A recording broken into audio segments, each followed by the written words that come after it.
Storytime's friends. It's Miss Carol and Miss Chris. She's our special friend that came to read to you today. Miss Chris, what book are you going to be reading today? I'm going to read Dewey's Christmas at the Library. It's about a cat who lives in a library. That sounds so exciting. Enjoy the book, everybody. We'll see you next time. All right, bye. Humphreys Christmas. Humphrey and Lottie love Christmas time, watching the soft, floaty snow. Running really fast. Oops! Being Daddy's little helper. Trying to be very still and quiet. Making pretty decorations and hanging them on their very own tree. Watching Mommy cooking, yummy, then helping with the best bits. But most exciting of all is the last bedtime before Christmas Day. Lottie draws a lovely letter for Santa and remembers to leave a treat for Rudolph. Shh, now, no more silly Billies, off to sleep. Then she puts her babies to bed. Mommy reads a special story all about Christmas and has an extra long cuddle. Night-night, little Humphrey. Merry Christmas! Hold on tight, Mop. Choo-choo! Ooh, you're lovely. You can be Lulu's best friend. The end.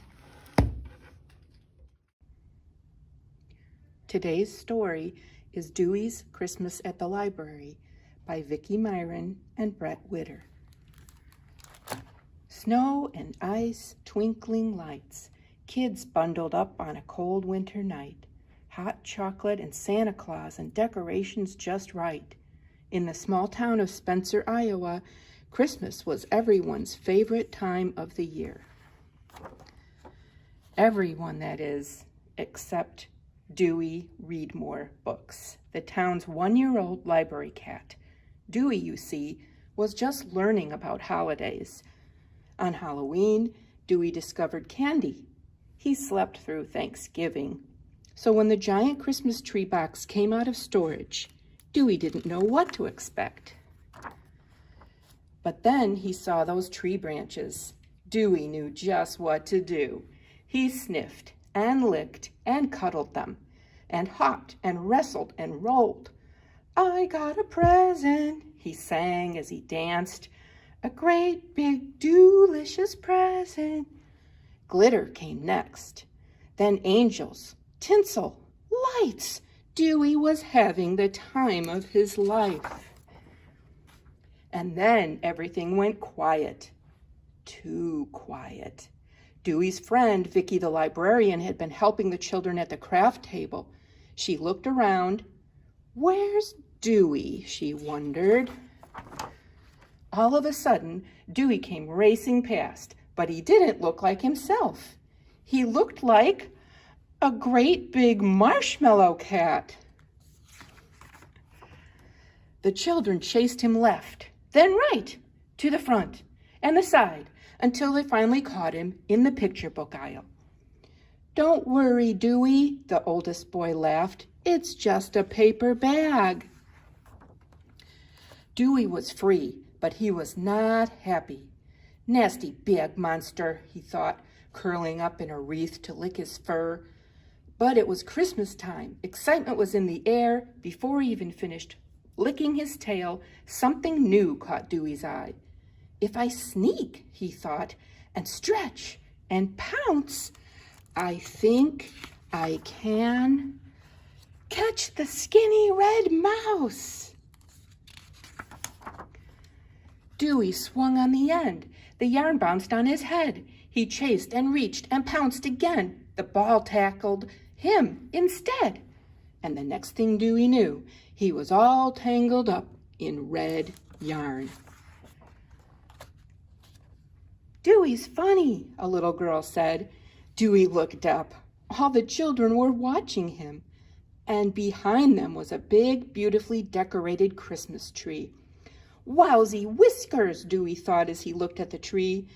It's Dewific, and it's all for me. All day, Dewey lay happily under the tree. That night, he explored. Up and down, round and round, Dewey and his red yarn wound through the branches and the decorations on the tree. "Oh my," Vicky said when she saw the tree the next morning. It was covered with yarn, and it looked fantastic. "Great idea, Dewey," Vicky said. Then she smiled, petted Dewey on the head, picked up the tree, and carried it right out the front door. Trailing behind her like a lost kitten was Dewey's new ball of yarn. "But it's mine," Dewey thought. That day the library was closed, so Dewey moped. "Yuck," he said to his food. "Double yuck," he said to his water dish. He pushed away his favorite toy. He ignored his bed. Christmas is lonely, Dewey thought, even with the wreaths and lights. Dewey was still curled up on the floor when the librarians came back Monday morning. First they brought the stuffed cats. So what, Dewey thought. Then the cat books. A little better. Then, my tree, my Dewific tree.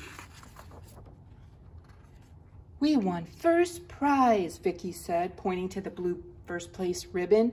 "And it was all because of your yarn idea, Dewey." But Dewey didn't care about first prize. He was just happy to have his Christmas tree back. And he knew, deep in his heart, the award wasn't all because of him. He had a little help. And now Dewey wanted to share his delicious tree and his special first Christmas with all his friends, too. Friends like you.